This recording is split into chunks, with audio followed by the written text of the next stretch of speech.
Today is Friday, January 31st, and this is Friday 5 at 5 with Denver Public Library. I'm Tina. And I'm Ashley. And we're both librarians at DPL Central Library. And in 15 minutes or less, we'll have you up to date on 5 new titles out this month that we can't wait for you to read or listen to. Please note that new titles may not be added to Overdrive until after the publication date. So if you don't see the titles in ebook or e-audio format, please check back. Now that Central Library is open, come and join us on a guided tour. Learn about its architecture and visit public places you may not find on your own. Have you ever wondered about the white ribbon on the staircase or the giant wooden sculpture on level 5? What about the fossils hidden in plain sight? Join the tour and find out all about it. Tours are open in February and they are approximately an hour and a half long. They include walking, standing, and using the elevator or stairs. Click the link below to register. Have you ever been browsing through books trying to find your next read only to be overwhelmed by all the options? Well, do I have a solution for you? Try out a personalized reading list. Tell us what you want or don't want, and a librarian will use their advanced research skills to find the titles that are perfect for you. Also, if you're participating in Winter of Reading, this is one of the items you can check off. Link to the form will be down below. Our first book recommendation of the month is Mothers and Sons by Adam Hazlitt. In this literary fiction novel, we meet Peter, an immigration lawyer living in New York who spends his days working and his nights drinking. One of his newest cases of a young gay man reminds him of an event that happened over 20 years ago that he's been keeping secret since. His case causes him to confront the secret, but he must also confront his mother, who has been estranged from for decades. We gradually learn about the violence that tore their family apart, and as they grapple with what happened, the two of them must also grapple with who they are now. This is an unputdownable story about family, forgiveness, and dealing with life's uncontrollability. A couple read-alikes for that book are These Letters End in Tears by Musi Teji Xavier. This beautiful and heart-wrenching story takes place in Cameroon, where same-sex relationships are punishable by law. 13 years ago, Bassem met Fatima, a charming soccer player and the only woman on the field. Her life was changed forever. During their brief love, Fatima's older brother finds out about their relationship and assaults them both. Fatima is then jailed and goes missing. Bassem doesn't know if she's been banished, if she's been married off, or worse.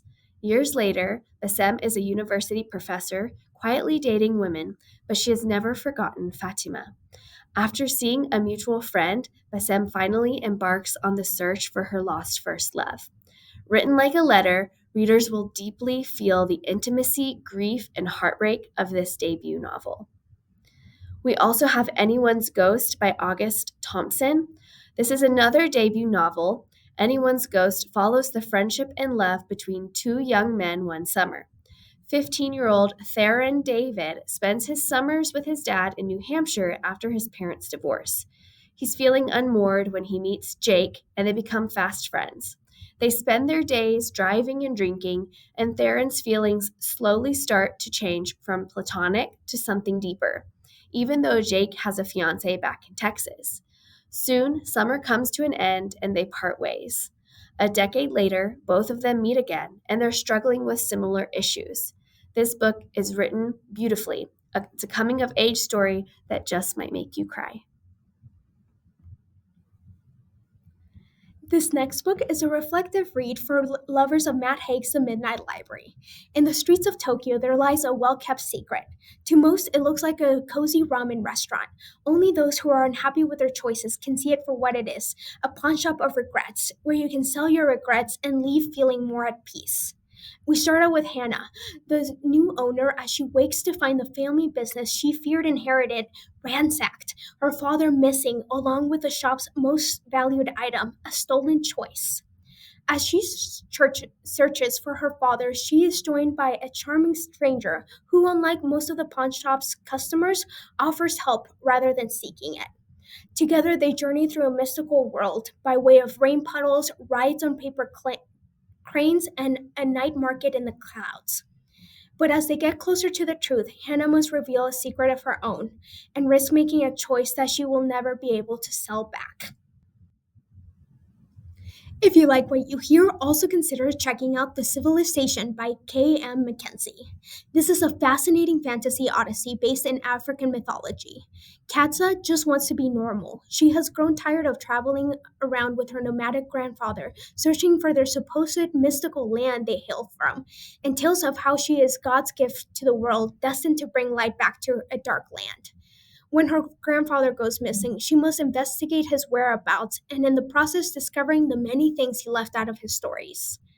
We also have The Lantern of Lost Memories by Sanaka Hiragi, a quirky read about a magical photo booth where people go after they die to view their key moments, and about the mysterious man who works there, Hirasaka, who only has one picture and no memory of how he got there. Up next, we have Flirting with Disaster by Naina Kumar. Drawing inspiration from the movie Sweet Home Alabama, Kumar graces readers with a tender contemporary romance novel. Mina and Nikhil separated years ago. Now Mina is a successful lawyer and has just gotten engaged to another lawyer and needs to finally annul her marriage with Nikhil. He hasn't responded to her emails or calls, so she returns to Texas to get him to sign the papers in person.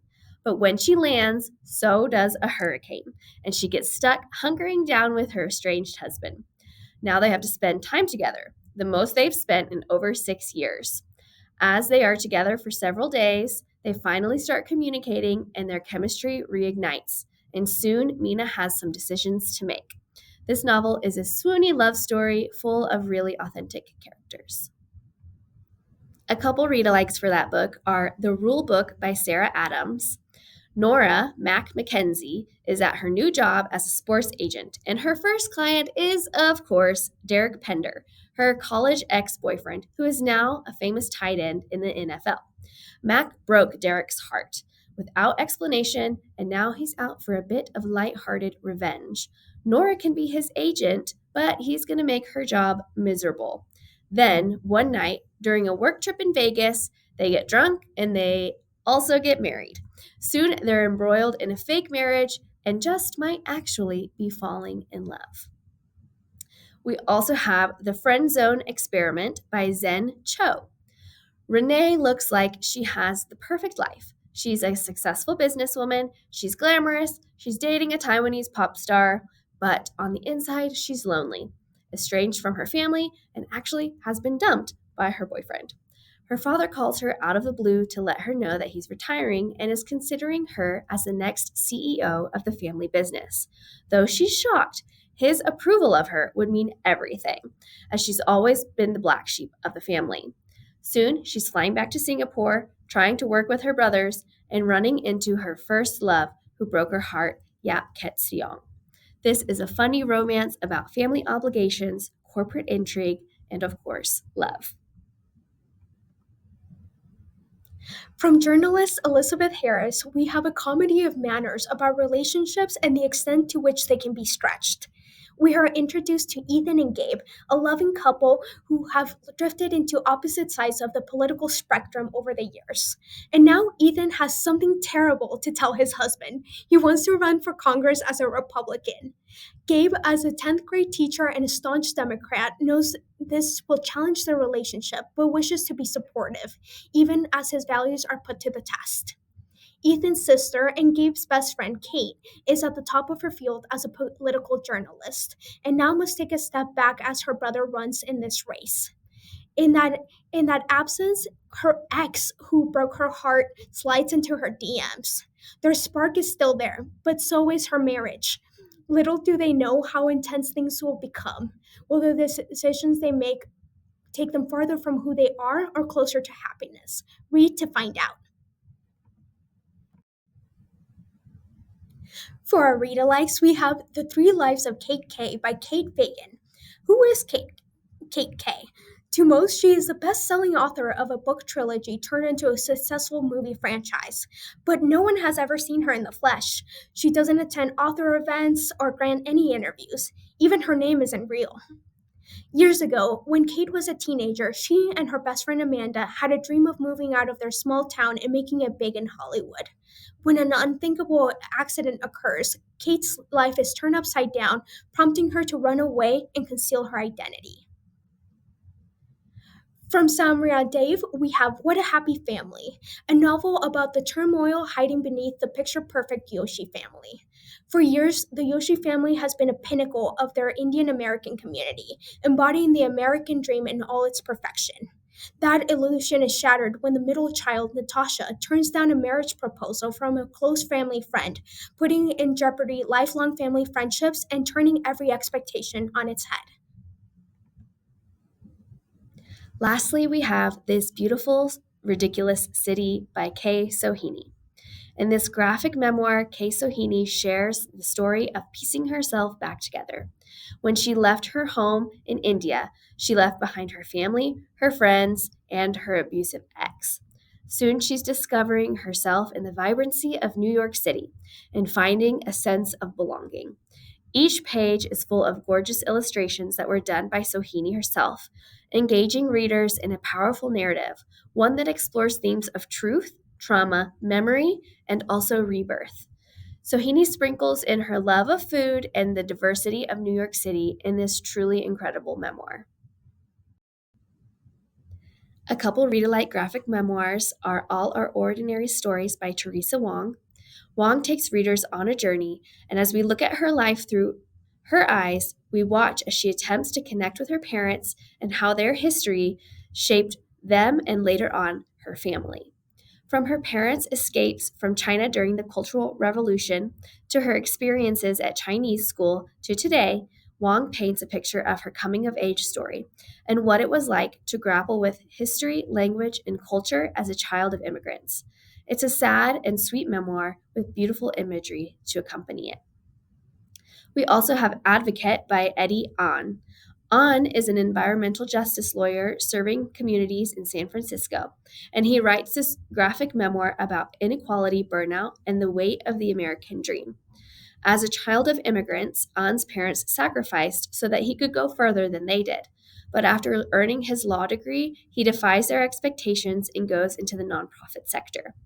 Ahn writes about the struggles of family obligations and personal dreams. This one is both funny and hopeful, with lovely watercolor illustrations to pair with the story. In case you missed it.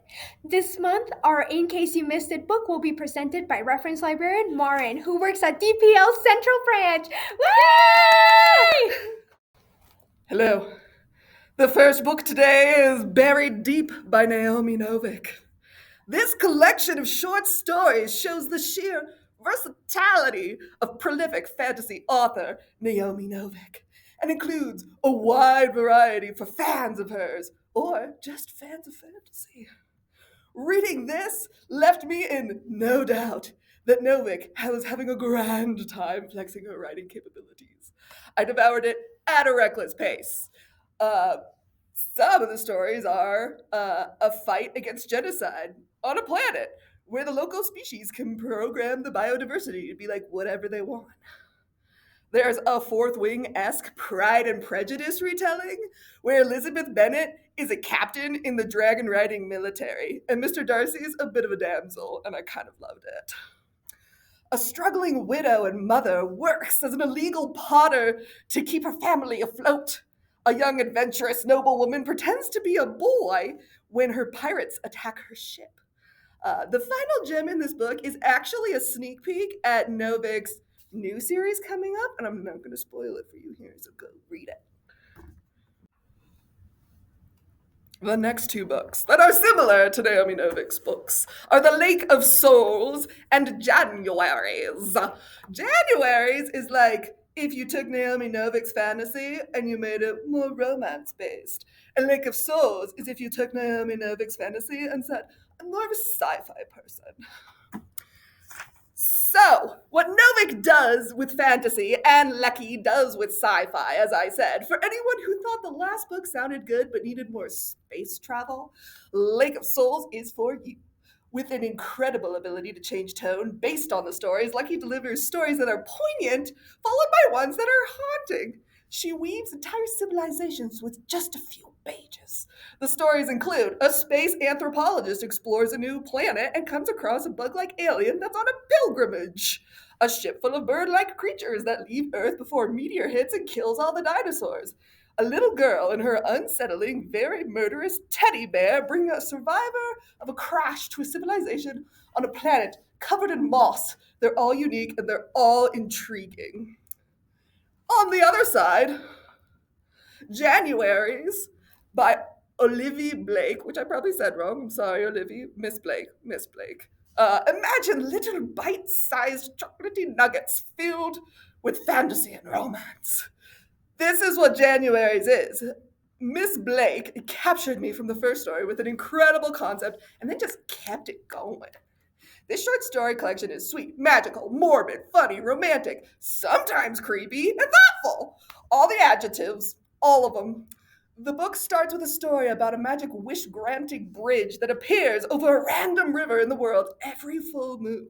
The book includes more stories about vampires and witches, lovers that keep getting reborn after they murder each other, and a company that calculates how much money you will make in your life and then gives it to you in your 20s. Each is unique, but each includes romance. That's all for this month. Thank you for tuning in to Denver Public Library's Friday 5 at 5, and we hope you enjoy these great reads and listens. Check out or place a hold on these titles and a whole lot more right now at denverlibrary.org, link below. Tune in next month for some new recommended reads. Bye!